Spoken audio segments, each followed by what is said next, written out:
I keep dancing. Hi, and welcome to Coffee with Connie. Today, my guest star is the one, the only, the fabulous Kim with Yarning for a Smile. How are you doing today, Kim? I'm very good. How are you doing? I'm doing good. And we did have Brenda with us, but she has stuff to do today. So she's going to catch the replay. But I hope you have an amazing day today, Brenda. And if you are here, anybody else, leave a comment in the chat. Let us know you're here. And I also want to welcome those that will be watching the replay and leave a comment in the comment section. Let us know you watched. Um, let's see. We also have Diane and Teresa here. How are y'all doing? And what are y'all currently working on?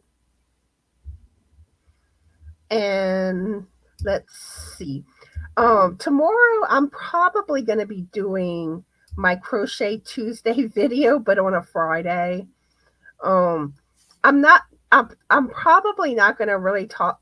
Normally Friday I do knitting Friday, but I'm probably not going to do a knitting video really because I thought I would have my shawl finished, and I've barely worked on it this week. So tomorrow's video will basically be crochet. Let's see. We also have Lori and it looks like Allie Artifacts. I'm presuming your name's Allie. How are you? And we have Samantha and Tank. How are all of y'all doing? And what's everyone working on? Yeah, I finished my last Bag O' Day shawl, the one that I had been working on, the black and purple one. Now I'm working on a new Bag O' Day shawl. So I'll be showing all that tomorrow. Oh, Anita's here. How are you? And what are you working on, Anita? And Lisa too. She hasn't been doing nothing, been too sick. You're not feeling better yet, Lisa? And also Sally's here. Let us know what everyone's working on and how y'all are doing. So, you have any plans today, Kim? Um, I have to go to Aldi's, so that's always fun. I wish we had an Ollie's. I have to go get some arugula for some. My kids call it special hot dogs, but it's just like chicken sausage dogs with arugula sautéed with red onions and balsamic vinegar, and it's like fancy dogs for dinner. We're getting fancy tonight over here. We also have Dee that joined us. Hi, Dee. How are you? And what are you currently working on? So, if anyone isn't familiar with Kim, this is Kim with Yarning for a Smile. I have her channel link in the description box of today's live. And I want to tell Sindy hi real quick. Hi, Sindy. But yeah, if you want to tell people more about yourself, Kim, and your channel. I am a knitter and a crocheter. I have been knitting and crocheting since, well, actually, I started crocheting first December the 28th, 2012. And I know that date exactly because it was the worst flu I've ever gotten in my entire life. I'm talking like I was literally crawling on the floor and I cannot sit still. So it was a really hard week for me. So my husband went and got me some Theraflu and I was like, hey, I want to learn to crochet, grab me some yarn and some hooks. Because my mother-in-law, who I'm a caretaker for, was in a car wreck and it's set on early onset Alzheimer's.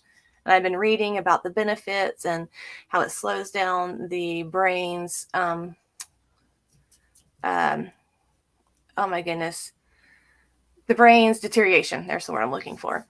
So he came home with some Red Heart, Super Saver in taupe and in, I think it was sage. And then the boy had the I Learned to Crochet book with hooks. And I taught myself to crochet. And 3 days later, I joined Ravelry. 6 months later, I got my first needles. And then 3 weeks after that, I got my first spinning wheel. And it's just been like a rabbit hole of Alice in Wonderland ever since. It really is. You know, it's like once you start learning Yarny crafts, it's like you just dive in. Yeah, and there's no stopping because I am someone who I don't have any fear of stitches or fear of techniques, a fear of doing anything. So like one of my first knit projects was a pair of socks where I made the stripes look identical on both so they match when you hold them side by side. And then one of my first time ever doing charts was actually a cabled hat where every part of the hat was a separate chart that I had to incorporate. And I love it. My next project, once I get into my yarn barn, I want to actually steek a sweater this year. That's one of my things I would like to do. But I'm more of a, I think I'm stronger in knitting than I am in crochet though. I'm the same way. And that's just because I haven't really crocheted any garments or anything. Like I've crocheted some hats, but most of my crochet is stuffies and almost gory. See, for me, I learned how to knit first. So I tend to be more comfortable with knitting than crochet. Um, but yeah, I agree with you. I feel like you shouldn't fear things in crochet and knitting because a lot of times if you just dive into it and do it, you'll learn how to do it. And that's how we learn from our mistakes. When we make those mistakes and we take the time to look at how the stitches are formed in crochet and in knitting and then go back and follow those loops, then you can learn to fix all your stuff and then you really advance super fast in either one. But I always say don't let projects intimidate you. Just normally you dive in and it'll come together. And when you don't know how to do something, just look that up. Like if it's a stitch, find a stitch tutorial for that stitch. But I mean, I've had some patterns I'll look at and I'm like, what did I get myself into? But it ends up coming together. And I think a lot of newbies in either knitting or crochet, they fall into that trap of, oh, well, that's more than I'm going to know how to do. And when you go ahead and put yourself in that box, it's really hard to climb out of that box because you're like, oh, well, I need to do this stitch one more time. Well, I need to do this washcloth one more time. And then you just fall into that cycle of continuous projects where you can be going and doing something that you really want to do. And then you find yourself not picking up your needles or your hooks as often because you're not inspired. And if you want to do something or make Just something, do it. exactly. Do or do not. Try or try not. There is no try. Yeah, just do it. Like I said, and worst case scenario, if you can't figure something out, start asking others if they can help you. Yeah, I'm always there's here. lots of us content creators will try to help you. I know I've asked questions in Facebook groups, and there's people there that will help. Just to me, if you want to do something, don't give up on it. Mm-hmm. You can do it. Repeat after me. You can do it. So, y'all, true story. My husband will go out if we own a small gutter business, and if he sees people who are knitting and crocheting at their home, he will actually give these people my cell phone number, and say, if you have any questions, you can call my wife. And there was a lady at the doctor's office one time, and she was knitting, and she dropped a stitch. She was like, oh, no, my wife can fix that. Just call her. And so now she's like part of our local knitting group. But I mean, it's just, you just got to be willing to step out and find the help because the help's there. Mm-hmm. And most It of the time, is. it's always free. Like, I help for free because I just want to help people enjoy and have fun. And like I always tell people, if you have questions, contact me. I'll do what I can to help you. If I don't know the answers, I usually try to point you Right. in the direction. Like I might know of find a tutorial or a content creator that I know, is familiar with that. Let's see. Tank says she went to Aldi's yesterday where she used to spend $100. It cost $140 yesterday. Yeah, it's going up there too. Yep. Sad thing is I try not to think about prices now. See, I love going there because we don't eat dairy. Really, we get the vegan cheese, and then I get the soy milk there, and I love their almond creamer. So those are like staples every week for me to get there. But our local store had their freezer department like entirely shut down for 2 weeks. So like, I need my cheeses. It's like just everything is going up. It's too stressful to think about it. Let's see. Lori says getting my kitchen unpacked and trying to finish a top-down cardigan. Ooh. Nice. Yeah, when y'all finish, y'all make semi pictures. I love seeing what y'all make, and I do my finished projects video on the 15th of every month. I know January's I'm behind. I'm hoping to get it up by the end of this week. If not this week, it'll be up by the end of next week. Let's see. We have Alice that joined us. Julia, Pamela, Zola. Let's see. Angela, Tina. Oops, my chat keeps wanting to jump. I think that's everybody. How are y'all? And what are y'all trying? I mean, what are y'all working on? Wrong words coming out today. Lots of words. Not a lot of coffee, lots of words. I need 5 pots of coffee, okay? 5 pots of coffee just for me. You had 5 or you need 5? I need 5. Okay, I say we need to have intervention. I drink a lot. Let's see. D, I think her name is Debbie. Correct me if I'm wrong, D. Ferguson. I think you said Debbie was your name. She's working on a corner to corner baby blanket. Sweet. Anita's working on dishes. Hey, you can always crochet some dishes so you can have even more dishes. She's probably like, no. Tank just canned milk.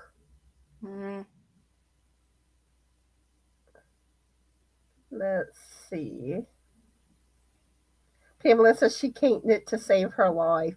But never say never. Exactly. I mean, the other day someone told me it took them 18 tries, when it came to learning to knit the beanie that I did the knit along for. But the key is don't give up. It just, you just got to keep at it, especially with knitting. Knitting certain things kind of take a little while to get down and get comfortable with, but you can do it. And I think another thing that a lot of new knitters, because like I said, I'm stronger in knitting, I see, because we actually teach, we have our local library group, we actually teach kids to knit in the summer when we can. So we'll have like this week-long event where all these kids, anywhere from the age of 6 to like 15, come in and learn to knit. And there's anywhere from 10 to 15 kids, sometimes more than that. And these people have never touched needles or anything. So it's all about finding the best tools that you can to start off with. It's what and I'm not saying like go out and buy expensive needles, but you have to kind of know about certain needles. Like bamboo needles are going to grab yarn more, and you're going to feel like you're constantly tugging at that yarn.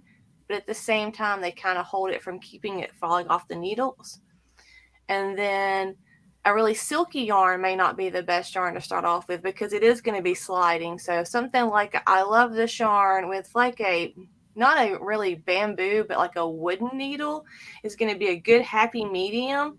And just finding something that's comfortable in your hands. If you're used to using small weight yarn, don't start off with a worsted weight for knitting. And if you're used to using worsted weight, don't start off with like, a small weight. You need to kind of stay with what you're familiar with because I find it hard. I use fingering weight almost all the time. So I recently knit this hat that was like in super chunky. It was the hardest thing ever. Like it felt so awkward in my hands because those needles size 11 were just so big because I'm so used to living in like 3 to 4 land. A lot of people don't seem to care for the chunky yarns. I don't really either. I'm not a fan of them. But we're in the South, so we don't really have a need for it. But I'm getting more of my donation box up, so that was going in that box. With me, it's usually 4 and under. But I know, like, when I first used number one weighted yarn, it was awkward at first because it felt like you were grabbing nothing. Now now it don't bother me anymore. But like your first few times, probably using number one weighted yarn, it's gonna be awkward. um, okay, it looks like a moderator accidentally timed Diane out. Oh no! What was that? I said, oh no. Yeah, I'm sorry that happened, Diane. Every now and then on the live, something like that can happen because sometimes moderators might hit something by accident. But if anyone ever gets blocked from my live or something like that happens, just contact me. You know, unless you're like a spammer or you're doing something inappropriate, that's the only reason you should be getting blocked. Something like that. But like those of y'all that or my regulars that watch me and all that, if it happens, like I'll look in my settings and make sure like you're not blocked, and like I unblock you if you got blocked or something. But yeah, it's not intentional. But I always feel bad when that happens because I've seen it happen on other lives. The chat's always jumping too. So like if you have like a weird connection or if you have a sticky mouse, then it's just one of those things that can happen. Yeah. So, like I said, if for some reason like something happens where you're blocked, just contact me and I'll, check my settings to make sure that you're removed from the block list. Let's see. Zola's still having internet issues. Oh no. A lot of people lately have been having issues. You're not the only, I've heard other people telling me that lately. Well, here in the South, we've had, it seems like tornado high winds week after week. So it's rural Alabama, right? You're in Louisiana, right? So Yeah. we're like the land of the trees. So those big trees, actually Alabama is known to have more oak trees than any other state in the U.S., known fact. But those big trees have big limbs that come down. And when you're out in the boonies, you're not a priority. So it kind of affects a little bit of everything. Yep. Yeah, because living in the boonies really affects the internet. And how many times people can only get like satellite internet.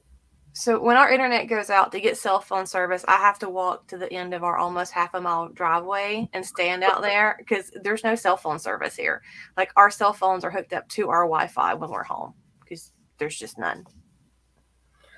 Let's see. Angela's working on a scrappy blanket. Nice. Let's see. Tank says, I'm a rebel canner. You start off with the freshest pasteurized milk, cold in the jars, cold water in the canner. Then bring up to 10 pounds and cut off. Shelf stable for at least 2 years. See, I can't talk today. You can can about anything. You can can butter. You can can meat. You can can beef products. My grandmother was a huge canner, and for a while I still can some. I like to do tomatoes and like homemade spaghetti sauce, and we do like our own pickles sometimes, and I make my own kibachi stuff sometimes, and we do like a lot of fermented things because I love fermented things. Let's see. Oh, Tank says she gets the boxed meat from the Dollar Tree. Almond, oat, 2% and 4%. Oh, I think she means the boxed milk. I think that's what she means. We also have Jamie here. How are you today, Jamie? And what are you working on? And Anita says she's being lazy today. Oh, that was me yesterday. Guess what time I went to bed yesterday? 5 p.m. That sounds lovely. Me and Frank both were like that yesterday. We just felt so tired. Although we go to bed like at 7, but we watch TV. So now he got up for a little while later on, but like yeah, I was basically in bed from 5 p.m. to 7 this morning. Are you a morning person, Connie? Or are you an evening person? I'm more of a morning person. I usually get up at 7. So I get up at like 5:30 every day. I can't I can go to bed at 12:30 and still wake up at 5 in the morning like it's nothing. But it's usually about 7 I get up. But this past week, lately, I don't know what it is. I've been feeling more tired where I'll get up and then fall back to sleep. I blame daylight savings time for everything like that. Me too, but I can't really blame it anymore. Oh, I can. But cold weather makes me want to hibernate. So in the winter, I do find I'm more sleepy. But yeah, it was just like I don't know what's been going on with me with wanting to sleep like that. Let's see.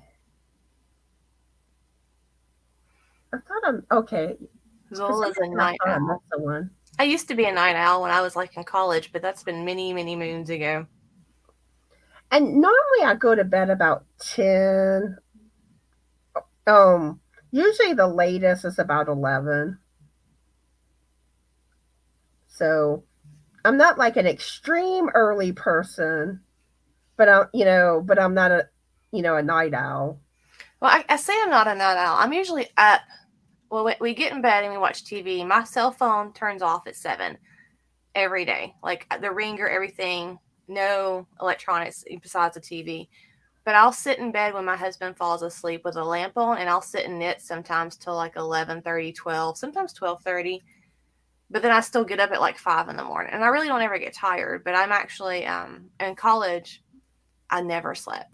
And I was on sleeping meds for years. I had some really fun Ambien stories, but I like cut myself off cold turkey on those.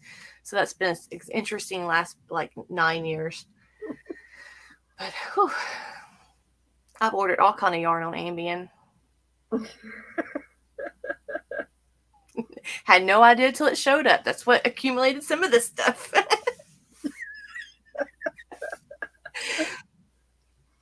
I know sleepwalking order yarn. My oldest son's a sleepwalker. That's another interesting thing in our house. So it's always something. Let's see. Tank's also saying you can can coleslaw. Yeah. Oh, so good. There's so much you can can. Pamela says I was waiting on some yarn. Somebody's gifting her a box of yarn to finish her, I guess, cardigan. Yeah, I think that's what she's saying. And I will put it on here. Awesome. Oh, thank you, Anita. Yeah, like I said, if y'all need help on something, I'll do what I can to help. I don't have all the answers. Because I mean there's a lot I still don't know, but I can usually find a source to help somebody.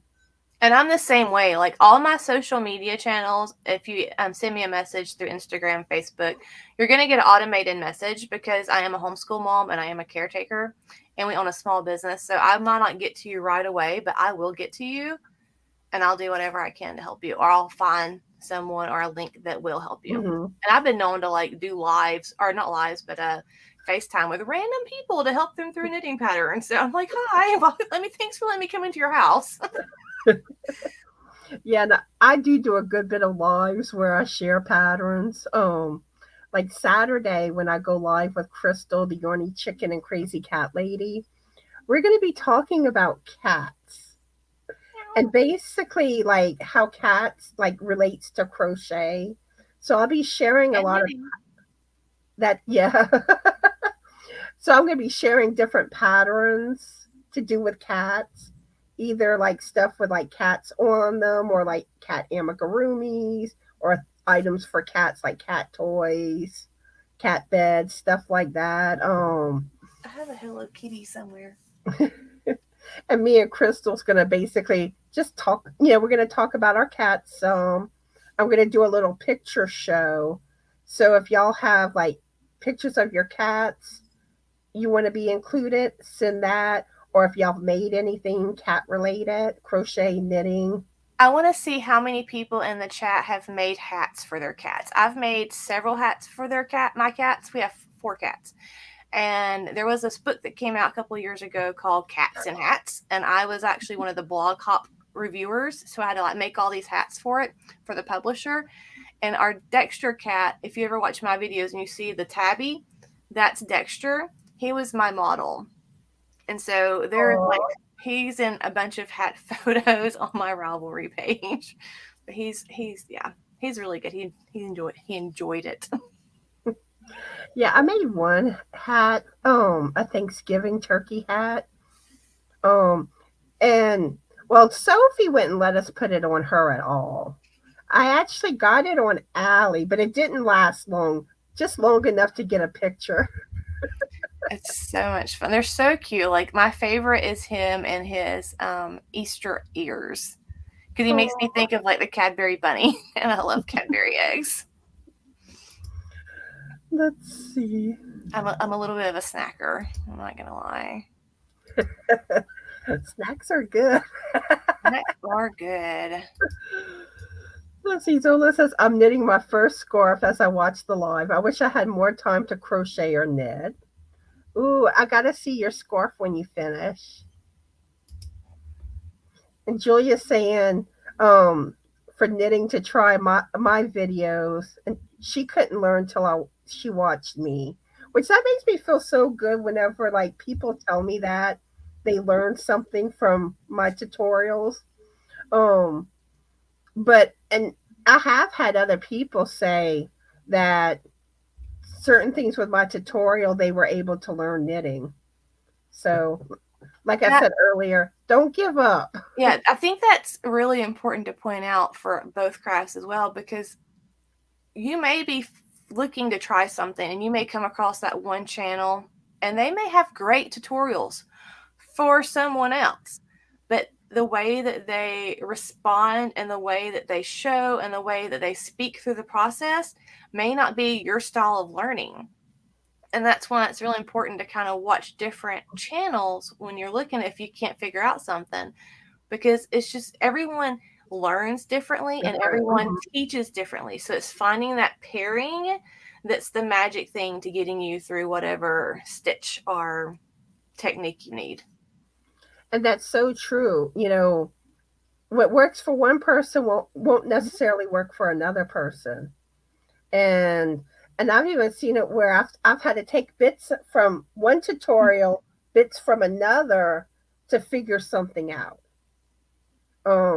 It just like, my tutorials help some people, and then other people, my tutorials may not be for them. And one thing like with mine, I tend to go into more detail. So if you're looking for something short and sweet, I'm not the go-to for that. But I always like try to make sure like where to stick like your hook or needle. Right. Like I usually take a darning needle and try to show like use it to point out exactly where.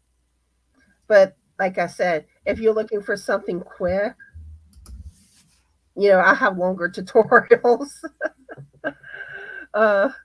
Let's see. We have some new people that joined us. We have Chris, Nancy. Let's see if anybody else. Oh, Julie. Hello, Sandrine.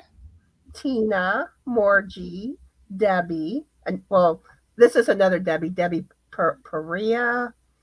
I'm probably saying that wrong. Sorry. Debbie, yeah, she is a lucky winner on my channel. She's won 2 different giveaways on my channel. Ooh, woohoo! Let's see. Oh, and Jennifer Dinky Crafts. A Still Sky. Let's see. Oh, Zach's here too. I'm really getting behind. Let's see. Someone told Hank to get a goldfish. You can get hermit crabs. I can teach you all about hermit crab care. Those are so cute. I have 7, and I have 6 now because one of them passed away. But I have a 6.5 foot tall terrarium that I built for my hermit crabs. Aww. I have to clean it today and change out their water, but yeah, they're fun. They can live up to 40 years though, so be prepared. They're so cute. I remember at the mall that they used to have this place that had like the little hermit crabs, and I would always go look at them. Let's see, we have Lisa that joined us too. Oh, I'm really behind. Oh, Antoinette's here. Yeah, I think I greeted Lisa already. Oh, Joy's here too.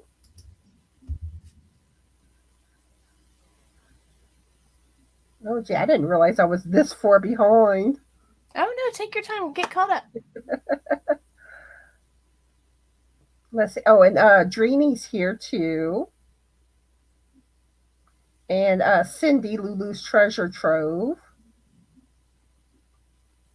Yes, Cindy, if they're well taken care of in captivity, they can live up to 40-something years. The longest one that's ever lived in captivity, I think his name was, oh goodness, I know this.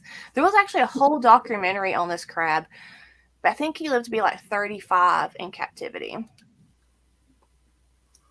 And if I missed anyone, I do apologize. Just say hi again. But yeah, let us know how you're doing and what y'all been working on. And also if anyone like asked any questions or something that we've missed, let us know that too. Yeah, maybe put question marks in the front of if you have a question, so that way we can see it, because that way I know to look out for it also. Because I get nervous. Get a little nervous. Yeah, because we are going to start getting into today's topic shortly, so I'm not going to be able to read everybody's comments. Like, I try to, but you can't always keep up with everything.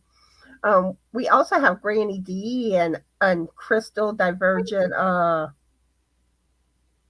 Crafter. How are y'all, and what are y'all working on? Ooh, Dinky, first Amagori.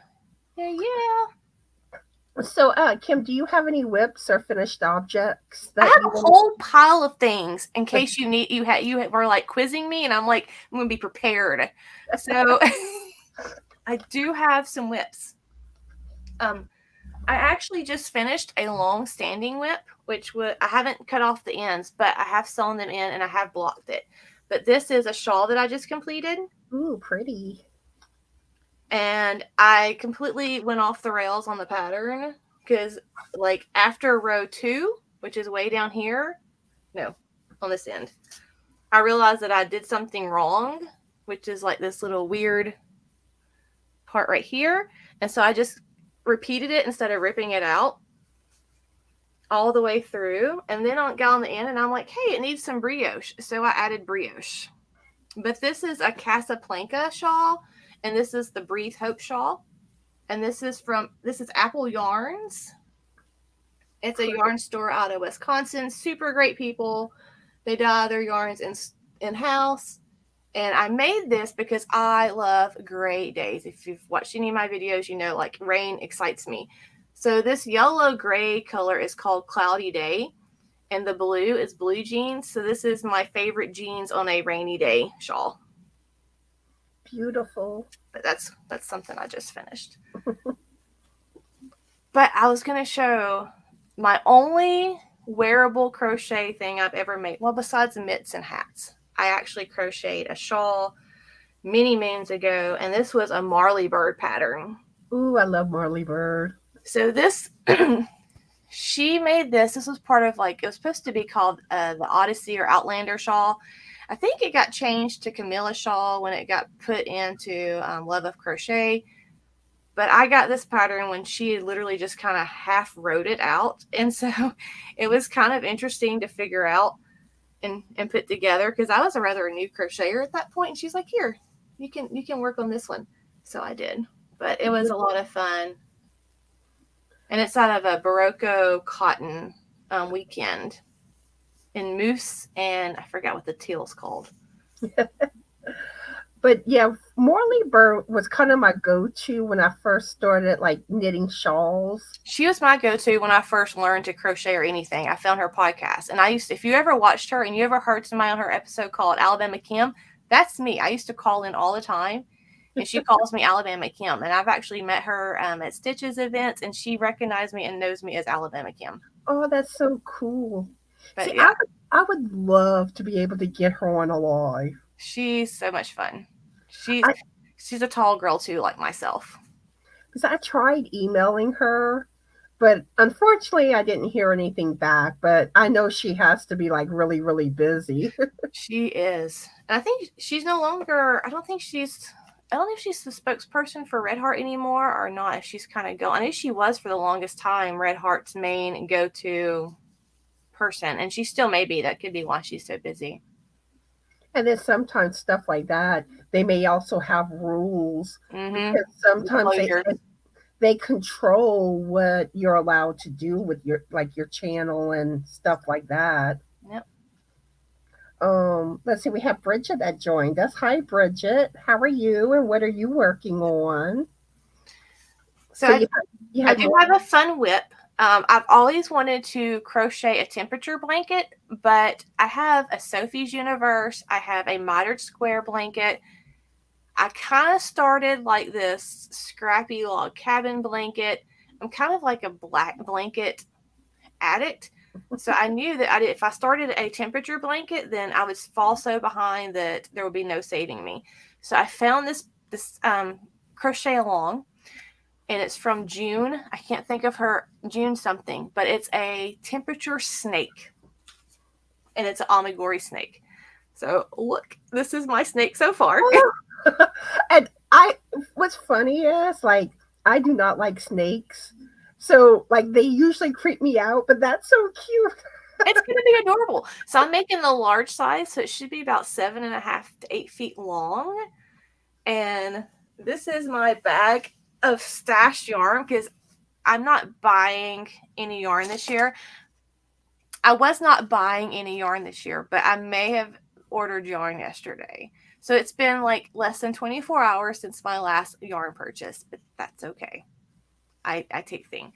But I'm using a bunch of leftover crazy yarns, and I'm actually using 22 colors because Alabama is so weird with our temperature that I didn't want it to like all be kind of the same color in sections. So I went crazy with my colors. I'm trying to find my color page. So this is my color scheme. Ooh, nice. Yeah, there we go. But that's my current whip. And I'll be spinning the wheel probably today to find my next whip. See, I've done 2 temperature blankets so far. I did about 3/4 of one for last year. I need to finish it. Yeah, I mean, it's a little snake. But I didn't do one for this year. Eventually I'll finish the one for last year. Eventually. Well, this one is something that I think that even if you're busy, you can handle, because you're just doing one ring a day. So like it takes less than like a minute or two to do a ring. So if you get a week behind, it's not going to be the end of the world. You can do it like, in one show. And I didn't start this till the 9th. And I think the last thing I did was day 15. So I'm a few days behind, and I started on the 9th, but it doesn't take long at all. It is a paid for pattern, but it's a snake. It's not that hard to figure out. I'm just saying. But it's cute. Tank has a comment that caught my eye. She says, we have a running creek with waterfalls, and the deer come up to the back deck. I'm coming over to your house, Tank. And I see others are talking about like their wildlife type animals that come around and stuff. I have turkey. I have about 22 turkey that live on our land. Oh, Sometimes more, but they actually come up to the kitchen windows and they will yell at us. And because we kind of throw food at them when it expires, like tomatoes and stuff. And we have a lot of deer. I actually had a deer come up to my kitchen window, probably about 10 feet from the window one morning when I was sitting there knitting, and just hang out with me for like 15 minutes and then just went on its little way. yeah. Like Anita, she just had a baby goat. Her goat had a baby. It's so precious. I love goats. And actually later this month, her and her little goat supposed to be live with me. Ooh. Yeah, and she went live on her channel. With well, the goat's called Little Bisky. She named it after the biscuit. My husband, for those that don't know, because we were clowning around, I told her you should call it Little Bisky, and she did. Oh. But it is so precious, and she has another goat that's fixing to have babies. And I can't wait to see those.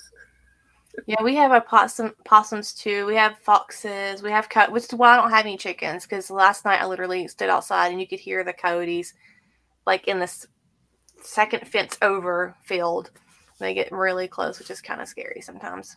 And there was one time we had a possum in front of our front door. And this is when we had our cat Izzy. And Izzy loved being outside. There was no like keeping her indoors. So we see it. She just like runs outside chasing after the possum. And I was like, okay. Oh, one time there was one on our garage roof. Okay, let's see. Bridget's talking about spinning. Yeah, Bridget, I'm probably going to be emailing you later this month to see if you would like to come live with me in February and talk about spinning. We also have Jessie that joined us. Hi, Jessie. How are you today? What are you working on? It makes me happy to see more people spinning. Like, I haven't really sat down. I sat on my wheel a couple of months ago on a live, but I don't spin as much as I should. And that's something I need to get more into. But I think people think spinning's this really hard thing, but it's like anything else. It just takes practice, and it's very soothing. It's so soothing to sit down and spin. You can spin on drop spindles, spinning wheels. I mean, it's very soothing. And that is one thing. If anyone spins yarn and would like to come live with me, I would like to, get some different content creators talking about that subject. Because I know some people that's something that they do want to learn. And I love whenever people can help with some helpful tips. Like I've had people talk about, tips on hand dyeing yarn, selling your makes like at craft shows and stuff. So that is one thing. I am looking for people that can help share information on the live on that subject. We also have Lorele that joined us. How are you doing? And what are you working on? Oh, Bridget has also got a goat that's due sometime in February or March. Oh, yeah. I hope you have the goat the babies in a video. Oh. It's like I love animals, and I always love hearing about everyone's animals and seeing their pictures. Let's see. Okay. So, had you shown all your whips and finished objects that you were planning to? I mean, yeah. I mean, Okay. we can move on. Whatever you want to do, I'm here. I got all kind of stuff. You just tell me what you need to see. And do you have anything going on with your channel that you want to share with anybody, with everybody? Well, I'm doing stash down. So there's several hashtags for this. There's like shop your stash, there's stash down, there's anything basically using the yarn that you have. I'm doing that on my channel. If you make anything with your stash if it was a yarn bought prior to January the 1st, 2023, and you finish it, send me a photo and I'll feature it on my community tab. You can send it any of my social media things. Just let me know, hey, I'm sending you something. And I'm doing that. I'm about to start a series on DIYing a shed to the ultimate Yarnitopia, because I am actually building my Yarnitopia. My shed is getting painted. It got started getting painted the first of the week, and we're getting the land fixed up, but I'm going to be showing how to drywall to set all that up, and electrical things, and DIYing furniture to go in there. And then I have to move all my crafty goodness out there. So I'll be showing a bunch of different yarns. So that's going to be kind of exciting and fun, I think. Awesome, awesome. And I'm excited about my yarn barn. And that has to be like amazing, a yarn barn. It's gonna be, well, I do all kind of crafts because I also cross stitch. I sew some, so I have like all this fabric that I figured out a cute DIY way to display it. If I have enough room, I have to get more shells. But just a bunch of DIY. And I'm a thriftaholic, so I like to take stuff and revamp it into something else. So I'll be showing some of that. Storage options. So yeah, if y'all haven't checked out Kim, go check her out. And I do have her channel link in the description box of today's live. So yeah, be there or be square. So today's main topic, we're going to talk about WWKIP. And that stands for Worldwide Knitting Public. And it's an event that goes on. And you could a lot of them also include like crochet too. Mm-hmm. So it's not just a knitting thing. So you want to explain to everybody what WWKIP is? Yeah, so Worldwide Knit in Public is a worldwide event when knitters and crocheters come together around the world the second Saturday in June every year, except for when COVID shut down everything.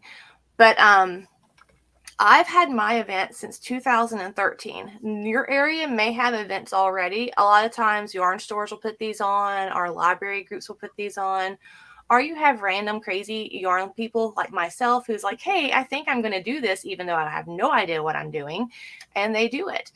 So there is a website. You can go to worldwideknittingpublic.com and you can type in your province or your state, wherever you are around the world, and you can see some events that are happening in your area. However, a couple of years ago, that process to put your event on that page used to be free, but now they kind of charge to do that. So I haven't put my event on there probably in like 5 years. So you may actually have to just call your local library and say, hey, do you know of a local knitting event in June that's going on? Check your newspaper, because I know I'll always put mine in the newspaper. But you can also go to Ravelry and you can do a search there just for typing in Worldwide Knitting Public or WWKIP, and it's going to pull up any kind of topic that has that. So there could be, something going in your area that you don't know about. But basically, you just come together and you just knit and crochet together. I like to do door prizes at mine, so I will actually start buying things around December, sometime earlier on, to give out as door prizes. We do games to win them. We often have people who come in, because I hold mine in our local park. We get a pavilion every year, and we have people who come in who've never knitted or crocheted, and it's a way to introduce the crafts, for me, to the local public in the community. Because I started this with the intention of getting my mother-in-law back in doing it to help her with her Alzheimer's, because she's Austrian, and I knew that was something that she grew up doing. It's something that I want to expand to the rest of the community, and why I started my event.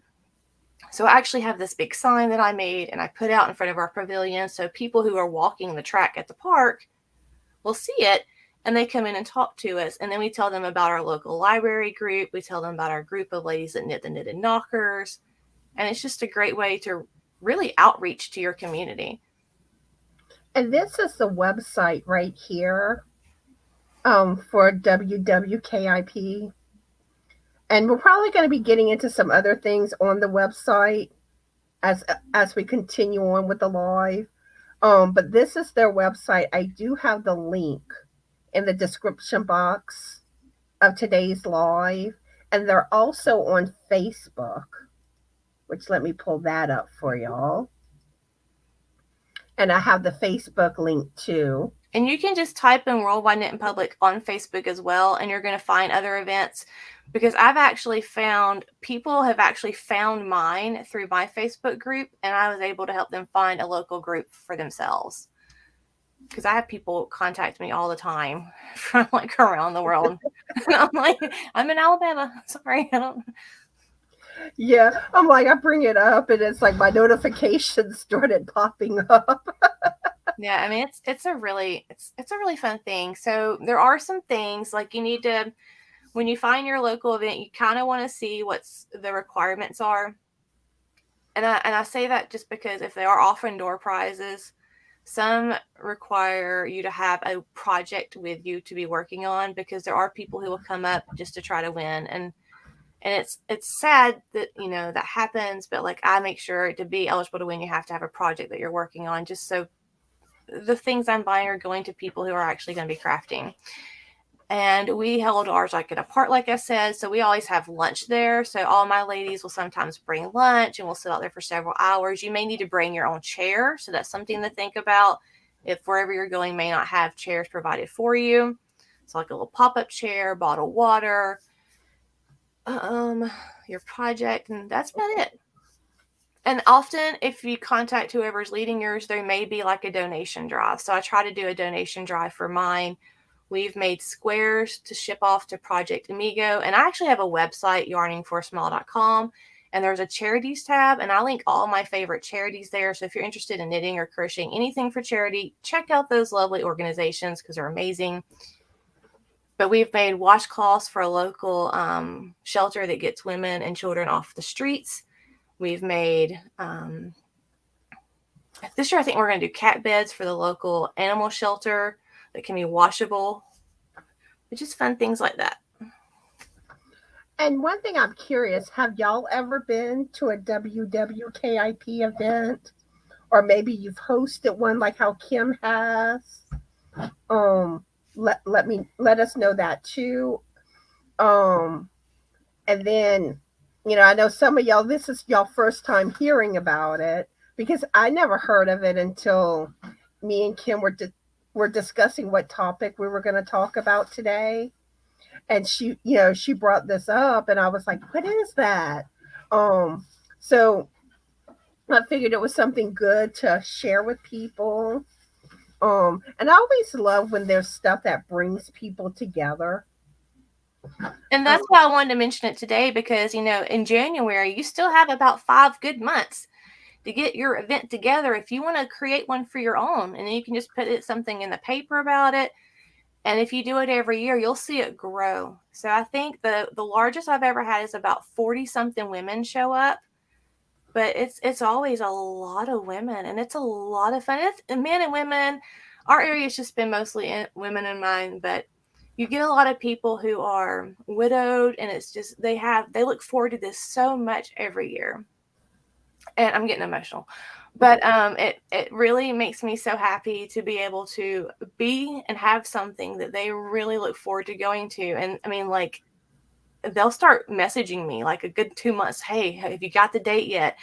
You know, what are we going to be knitting for or crocheting for? And it's a lot of fun. And it's a really great way just to kind of connect to people who may not get to go out and connect to people on a daily basis. And you have that common bond of yarn, and it can really bring you together. Even if you're completely opposite kind of people, it doesn't matter. Yeah, you can meet new people, make new friends with a common interest. So really awesome. Jennifer says she did WWKIP before the C started. Not seen any UK events since. Let's see. Yeah, I've had mine since 2013, I think, or 2014 was the first year, and I've had it every year. And it's always the second weekend in June, which this year, I think that, I don't know what day that falls on. I can pull it up real fast and look. And Tina saying she never heard of it before now. So this year it's June the 10th. And Lorele says that sounds like fun. Lisa has never heard of it. And Tina thinks it's amazing that so many people show up. And even if you don't have an event, if you just want to go somewhere and knit or crochet or go to the park, take a photo and post it with a hashtag, and you'll be surprised how many people will, you know, come say something, because people seek out that hashtag, and it's just a fun way to kind of connect. And even doing it, you can sit on your front porch. You're still going out somewhere to knit and crochet, because I'm typically not a person who likes to go out that much either. But it's just, you know, you can still do it with a community and a group and still do it at the same time by yourself. Yeah, Nancy says she's heard of it but never participated. Tank and Anita prefer to be at home. Yeah, some of us are homebodies. It wears me out when I do it. I always get so tired afterwards, but it's so much fun, so it's worth it. So is there any cost involved in like participating, or? There's no cost into participating unless your area is having it somewhere that, you know, if they might be having it at a restaurant and you want to eat there. I always have mine at places that are free. So if it's rainy, we'll always have it inside the mall in the food court. And then as a event holder, I always call and get permission. Always call and get permission before you decide to set up anywhere with a group of people, so you're not considered trespassing. And often you'll see that these people are going to be very accommodating, because you're bringing a group of people to their location, especially if it's something like a mall cafeteria. You know, our mall actually will set up tables for us, and they will block them off with signs that say Worldwide Knitting and Public Event. And then our local park, because I've done it for so long there, I just have to call, and they usually charge $150 for the pavilions that are out on the lake, and they give them to me every year to use for free, because it's bringing people to the park and it's letting them see what their park has to offer, what the city has to offer, and they know it's a community thing that's bringing the community together. So it's just, and if you need help approaching any of that, you can always contact me, and I'll be able, you know, I'll be glad to help you. But always ask permission before you get a bunch of people together on a public place. Now I know you've already gotten into some of this. I don't know if you have more to add. But why do you do the WWKIP? So that all goes back to my mother-in-law. She was in a car wreck 2015. No, 2012 or something. I have to go back and look in my notes. It's been so long ago. And we were on the phone with her. She had a flat tire, and we were going to fix her flat tire on the side of the interstate. And then all of a sudden we heard the screeching of tires, and another person driving on the interstate was not paying attention, going 85 miles an hour, and hit her. And so the force of the impact pushed her head through the airbag, and her head contacted with the steering wheel, and it said on early onset Alzheimer's. My mother-in-law was completely an independent woman, and we moved here kind of to help with them more. We're now across the field, and I read all about this benefits of knitting and crochet. Any kind of muscle memory like that is going to help slow down your brain's degenerate process. And it's actually been studies through the Mayo Clinic. And if anybody wants those links, I can post them in the comments when this section is over. I can look that up. But there was actually studies done by the Mayo Clinic, and it is actually proven to help slow down your mental degradation. So since I started doing this, I knew my mother-in-law knew how to do it. And I just had never seen her touch knitting or crochet or anything in 11 years. So once I started doing it, she wanted to do it. And I saw what it did for her mental health and her ability to cope with things.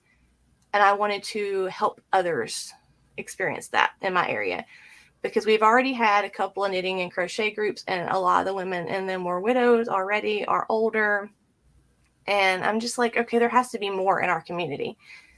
So I was like, hey, I actually think it was Marley Bird was talking about it on one of her podcasts before really YouTube. It was actual audio, just audio podcast. She had a thing. It was Yarn Thing is what her podcast was called. And I was like, I'm going to look into this. And then I started doing it. I set it up, put it in the paper every year, and it's just grown. And one thing too, like how you were talking about with like the Alzheimer's, crochet and knitting really does help with that. Mm-hmm. So it really is good for somebody going through Alzheimer's. Because it affects your short-term memory, people who grew up knitting and crocheting, like my mother-in-law, in Austria, and she grew up during World War II, she made a lot of her own clothes. Her mother made a bunch of her own clothes. She either knitted them or crocheted them. So it's something that was taught to them, not as a hobby, but as a way of life and a way to get clothes. They just couldn't go out and buy clothes like we can. So they had to make sweaters, and they had to actually mend all their socks and all their pantyhose. And I knew that was in her. And so she has a horrible short-term memory. I can talk to her like we're talking now. 3 minutes later, she's going to ask me the same thing over and over these days. But I can put her crochet in her hands, and she can do a chevron blanket like it's nothing. And that's the only pattern that she can remember at this point. And she only likes to work with James Brett marble chunky yarn. So I keep her supplied in that, and she only uses a K-hook. But if she's really having a rough day, I can just get her to hold her crochet, and then she'll just, without even realizing, because she's like, I don't want to do that. I don't want to do that. But within minutes, it just happens because your arm and your body just knows that that's going to soothe you. And then she'll just start working on her blankets. And she's made so many of those chevron blankets. Nice. But yeah, it's sad though that she got into that accident. Yeah, it was hard. It was very hard, especially for, us and my husband, her son, hearing it and then not hearing her respond immediately and just taking off, and me trying to call 911. It was a lot. Very, very blessed. Let's see. My next question I have, and you've kind of talked about some of this already too. Hi, I think Bob's Yarnery. I think your name is Ashley. Yeah, sometimes it's like I'm kind of like, okay, what's your name? Yeah, I see Tank saying Ashley. Lots of lives to keep up with. I mean, lots of names to keep up with. But how are you, Ashley? And what are you working on? We're still live, Zola. She says she sees us moving our mouse. But she don't see the comments, and I don't think she can hear us. Oh no. Yeah. I would recommend to refresh, but she may not, really hear us saying it. Hold on, I got an idea. She should be able to see this, but I think she is about to go out and come back in from what she said. Let's see. And so even while Connie's showing that, even if you can't make it to a Worldwide Knit in Public event, in June, there's other events throughout the year. There's National Yarn Day that's usually I think it's in October or something like that. It's kind of the same principle. People just go out and crochet and knit together, and maybe you can make it to something like that. Refresh your screen.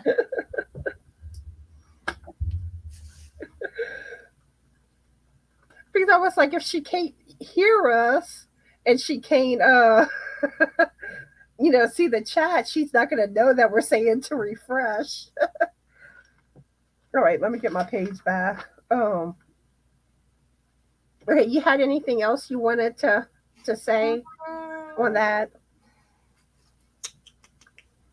I don't know if anybody has any questions. Like I said, just let us know if you have any questions about Yeah. it.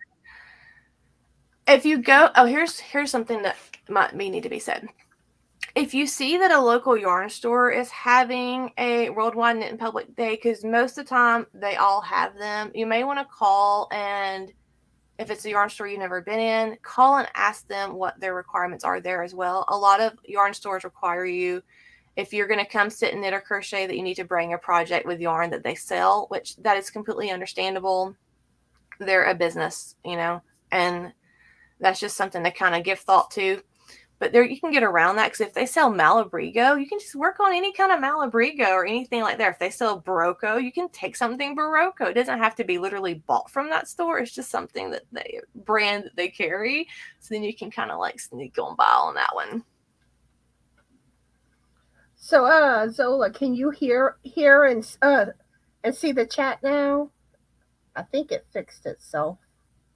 Um, the next thing that I want to ask about is how do you hold up? I'm losing my place, sorry. How can people find out about where their WWKIP is in their area? I would definitely check that website first, and then I would check Ravelry. And you can go into Ravelry and just type in Worldwide Knit in Public. I'm actually going to do it so I can tell y'all right now. So if you type in Worldwide Knit in Public,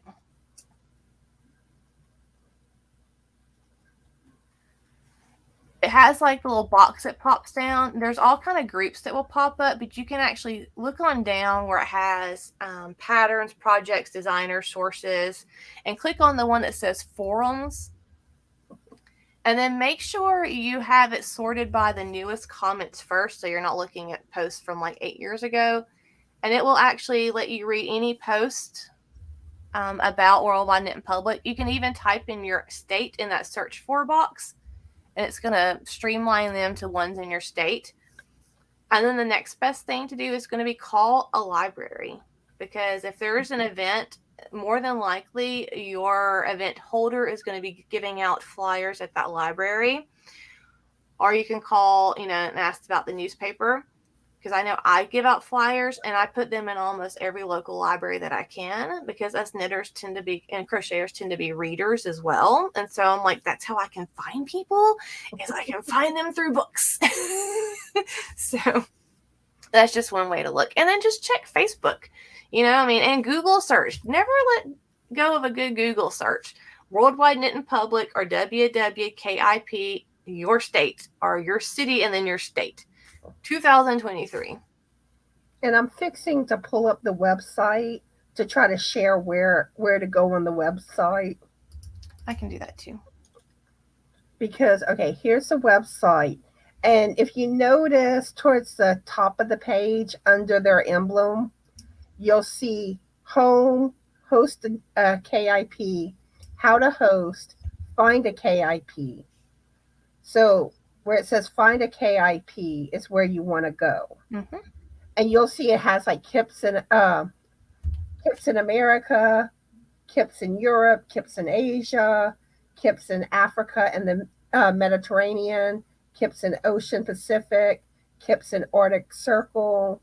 So you just kind of go with what applies to you.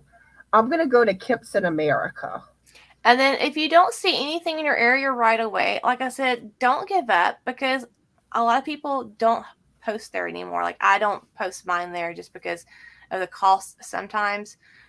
But a lot of them also wait a little bit closer on. I mean, this is still January and it's not till June. So typically you get like this big push of people posting theirs around probably March, April, sometimes May. And that's when you'll see the majority of them go up. And it looks like it comes up with Brazil first and then Canada. So you got in Mexico. So you got to scroll a little bit to get down to the United States. But you see they have each state. So I'm going to go to my state, Louisiana. There's a lot in Alabama this year. Yeah. And you see right here's the one for Louisiana. It says Louisiana Yarn Guys and Shreve Memorial Library, KIP, and it's in Shreveport. And then it gives you more information. Yeah, so the host will usually put, if it's going to be outside, if you need a chair, if you need to bring food, bring water, that kind of stuff is usually there.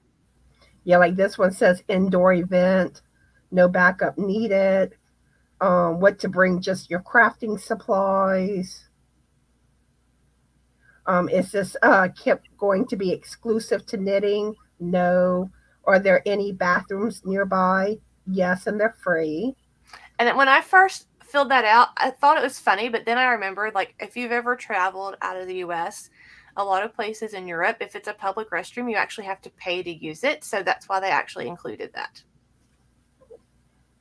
But yeah, but like I was saying, that's one way you can find out about some.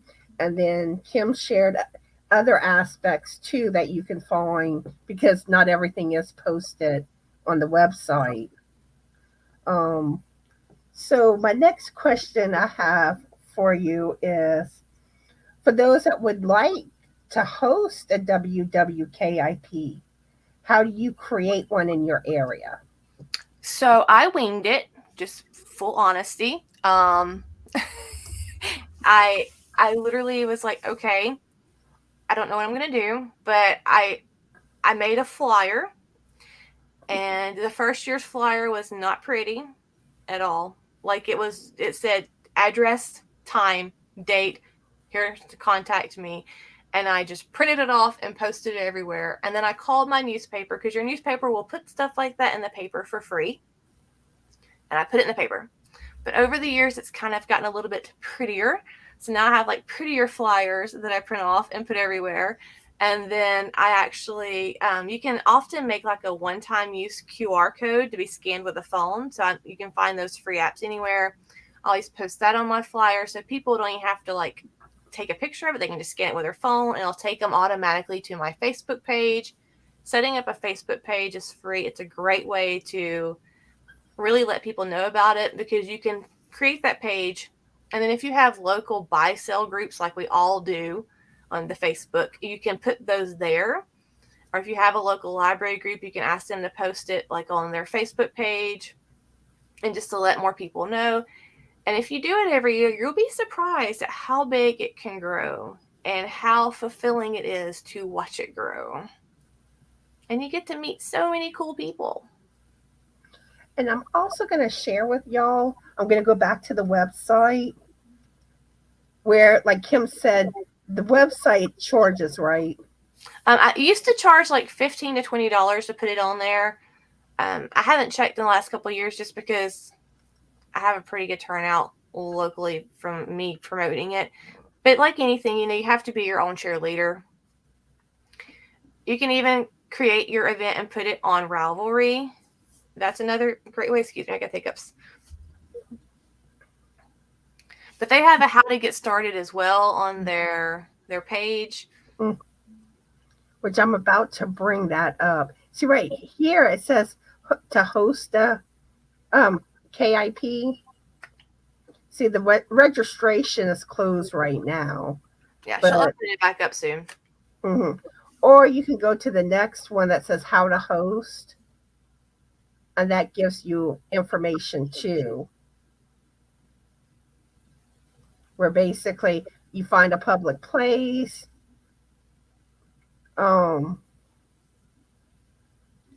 They recommend you can do like a cafe, which is easy to find, and you might want to think about a backup plan, especially if it's outdoors, because the weather can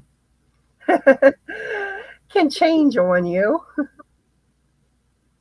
But yeah, and then what to do on the day. And you can Google and find so many games and other info on this, on how to set one up. Like, there's Pinterest boards designated for worldwide events. I know that there used to be bingo cards you can print off. We've done bingo before. We do trivia at ours for prizes. Sometimes we just do random, put a name in a bucket and draw it kind of thing. I will say, as a host, one thing that I've learned to do over the years is just get some index cards, cut them in half, and have a bunch of safety pins so people can have name tags. Because you will have people who will see this who are new, who are knitters and crocheters, who may not be part of your normal group if you have a normal local group. And that way it makes everyone feel a little bit more open to talk to each other, because there's a name that you can visually see, and it kind of helps break that ice. And that's kind of what, as a host, you want to do, is be sure to talk to all your peoples that come, and kind of like, hey, this person's a teacher and you're a teacher, and let them know if you have any local groups. So we have, like I said, our local library group. So I actually get, again, I'm all about the DIY. So I get me some Dollar Tree frames, photo frames, and I type out this thing that has the local library's information, and like when their knitting and crochet classes are, and any local yarn stores within like a 2-hour radius. I'll actually go and put those on there with the addresses and the phone numbers, and put that on there.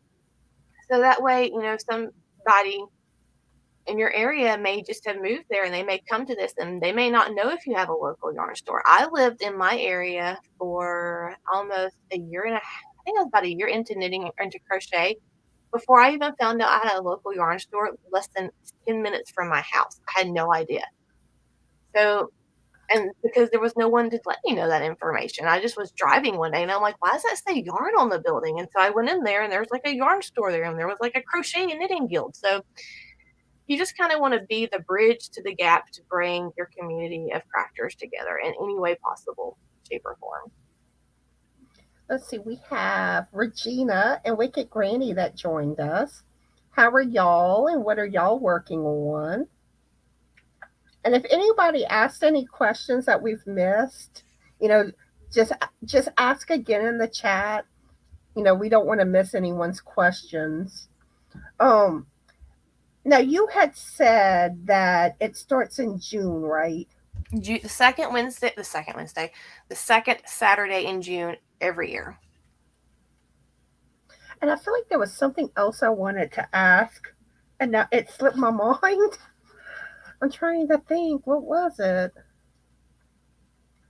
But like I said, there's other events too. So if you can't make this one, then Oh, be on the lookout for yarn is it Worldwide Yarn Day or Yarn Day something. I think it's like in the fall usually.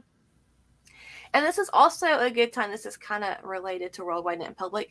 But this is also a good time to be thinking about any yarn related events in your area, and to be on the lookout for those, and kind of planning for those if you want to join or go to any of those festivals. Usually all your Yarny festivals are going to start about March and June, and they'll kind of ramp up around July, and then you'll have another big push in the fall. So August, September, and that's a really great way to get out and meet other crafters in your area. And also just to kind of have like a day trip somewhere. If like it's a festival a couple cities over or the next state, you get to meet different dyers that you may have never known about. Often they'll have like alpacas or sheep you can actually go and touch and feel if you've never actually got to touch or feel one or smell one, because they smell delicious. And it's just a great way to get out and expand your knowledge and your love of the craft in different areas. I remembered what I wanted to say. um, some of y'all may not have heard before whenever I mentioned this or we mentioned it, but I know like it's called Worldwide Knit in Public, but there's a lot of them that also do crochet.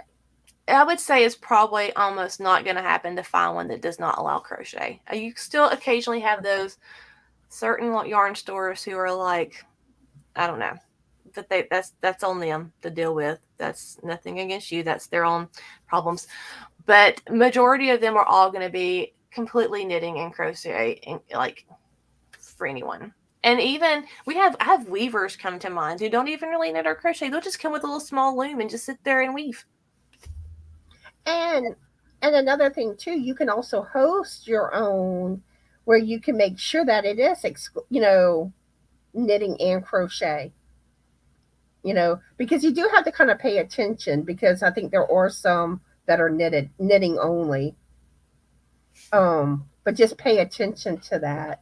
So do you have anything else you want to share about WWKIP or some of your experiences you've had with it? Mm,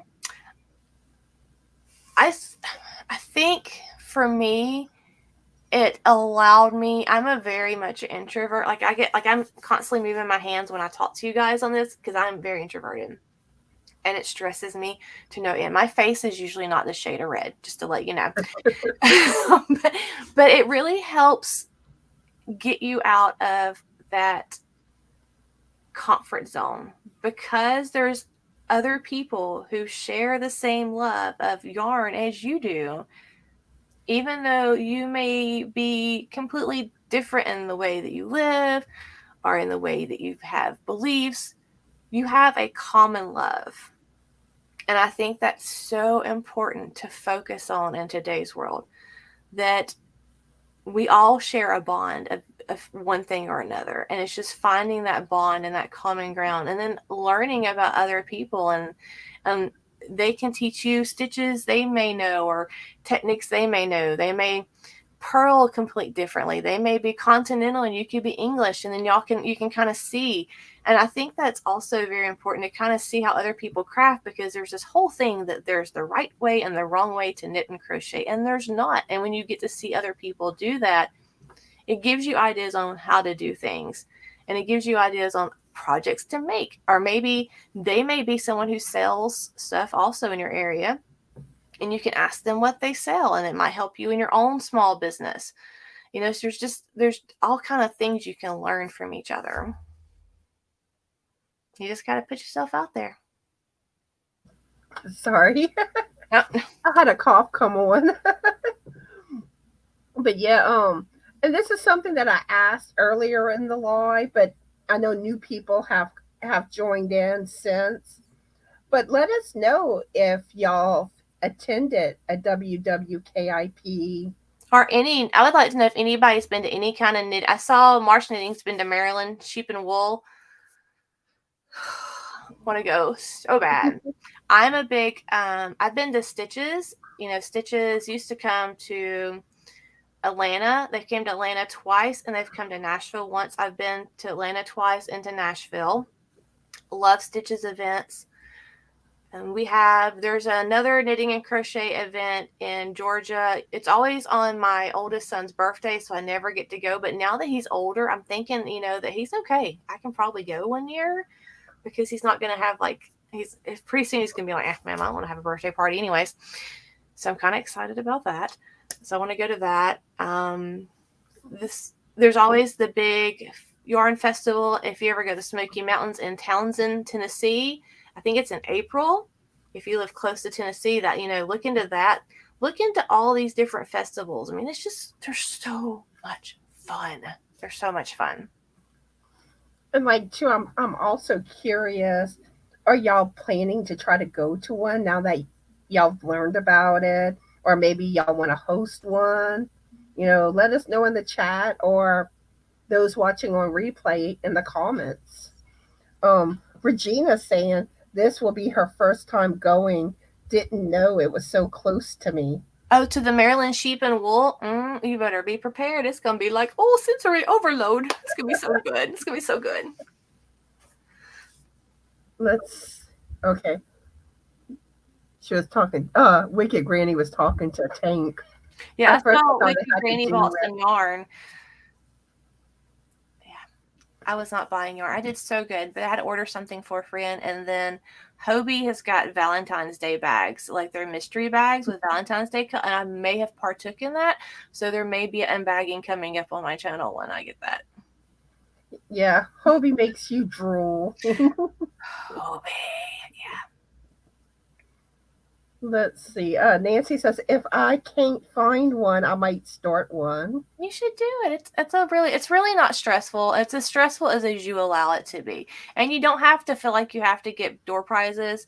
And even if you wanted to do door prizes, you don't technically have to buy door prizes. You can call and send emails. That's why I want to talk about this now. And I probably should talk about that. So let's talk about that. So if you're wanting to get sponsorship for your event, you need to kind of have a game plan in order. So you need to know what day you're going to have it, know where you're going to have it. Go ahead and have your permission from whoever you're going to get it from that you're going to have it there. And then reach out to places like Lion Brand, Barocco. These yarn companies, they're here to sell their yarn. And they can sell their yarn by teaching and, teasing and getting new people to buy their yarn. So you have to approach it with that kind of mindset. I used to work for Circuit City and I was over operations. So I actually had to approve all of the donations that we did. So I guess that's why I get really like this is what you need to do. So you just need to write them and be like, hey, so-and-so, I love your yarns. I am having a event on this day. I have put it in the paper. This is where I have my Facebook page. Link that, because if they see that, they're more inclined to give you yarn. I'm really looking for sponsorship for my said event. Would that be something that you'd be interested in pairing up with me? And then hopefully they'll get back to you. And I mean, I've had Barocco send me like really, really nice donation things. Like they're super cool company. And they may actually give you stuff. And if you only have like one prize, then just have like a end of the thing raffle. So if you have like a 2-hour event, you can take everybody's name. If you don't want to have to mess with mailing it, just say you have to be there to win. At the end of the thing, draw it and give out your prize. And then when you do things like that, people are going to look forward to the next year. And it's just going to keep getting bigger. And then if you see that you have a bunch of crafters in your area that enjoy this, then maybe actually set up like a market one day. And then that way y'all can all benefit and make some money. Like if you have a local farmer's market, they're really big in my area, like in the fall.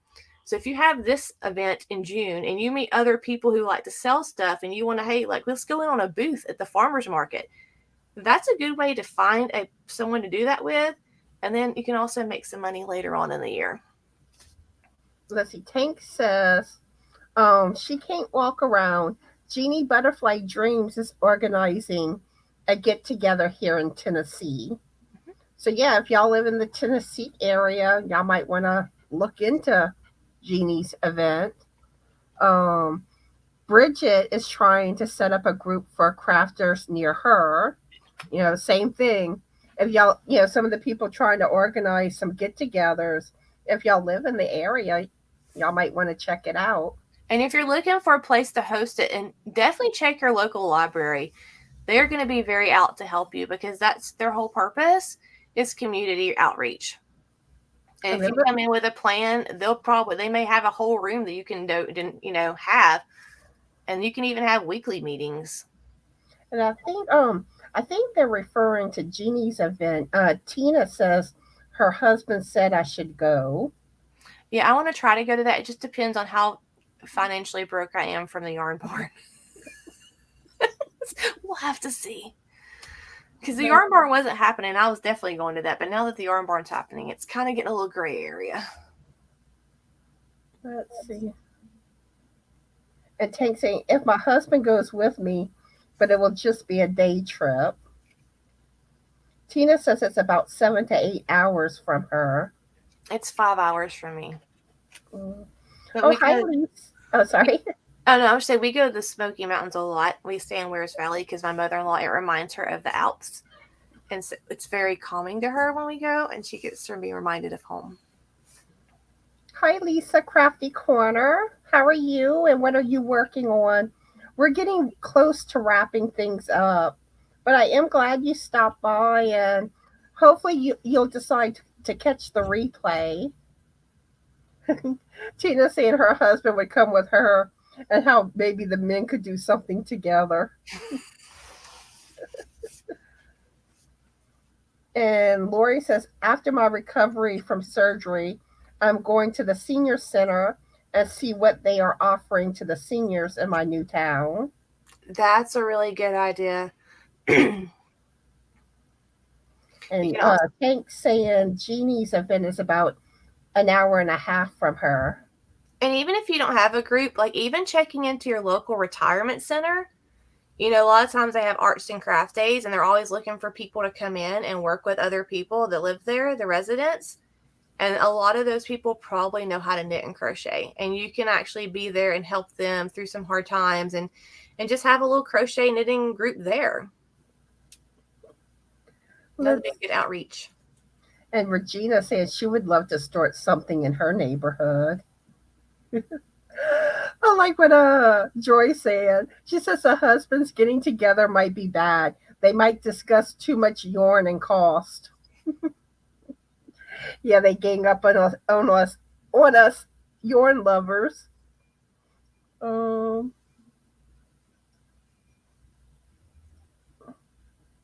let's see.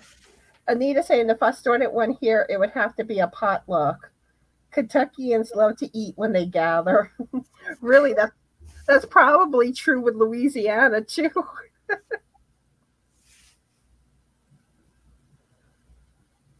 Marsh Knitting wrote, most people around me crochet, so not too many neighbors, but still fun.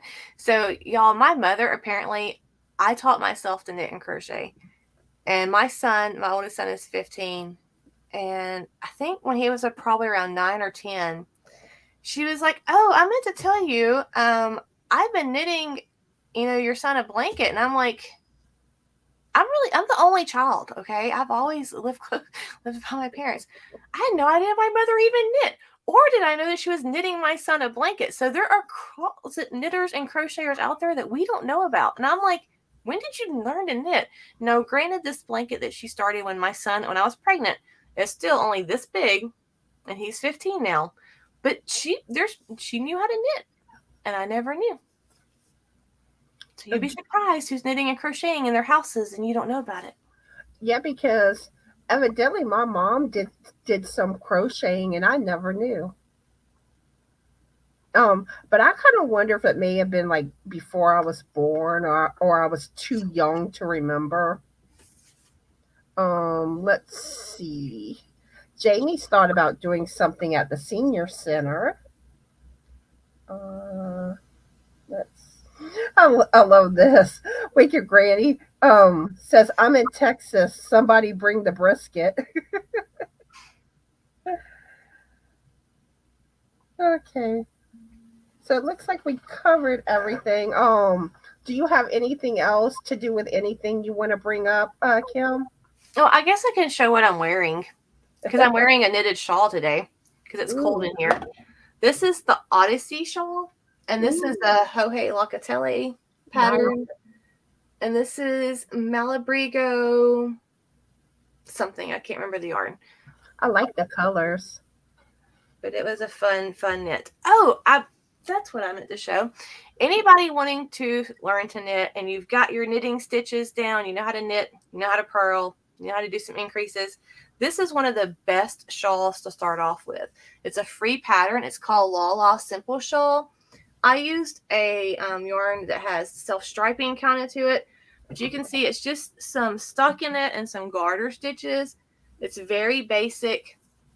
You just increase along the spine, and it makes this really great triangle shawl.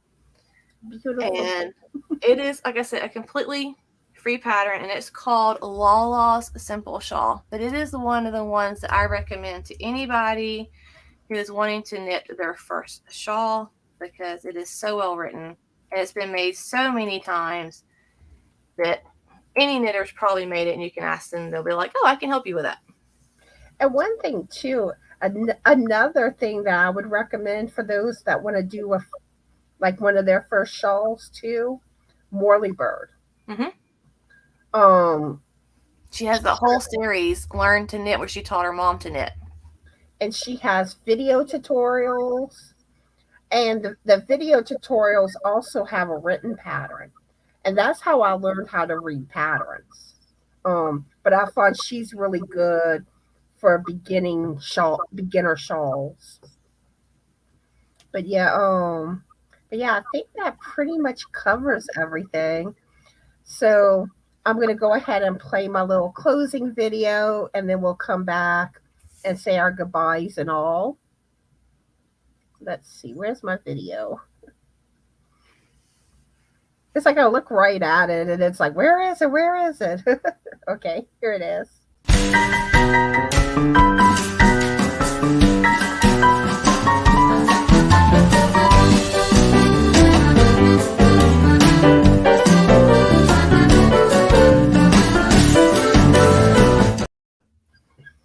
Okay, admit it, who was dancing? But anyway, I want to thank everyone for watching today. I had fun chatting with all of you. Thank you so much for having me on. You're welcome. Thank you for coming live with me. I enjoyed it. And like I said, if y'all haven't checked out Kim, go check her out. Her link's in the description box of today's live. And I do want to say I'm yarning for a smile anywhere, like everywhere. Pinterest, Facebook, Instagram. I'm not on the TikTok, but I am on the Twitter. Even my Xbox gaming tag is yarning for a smile, like literally everywhere.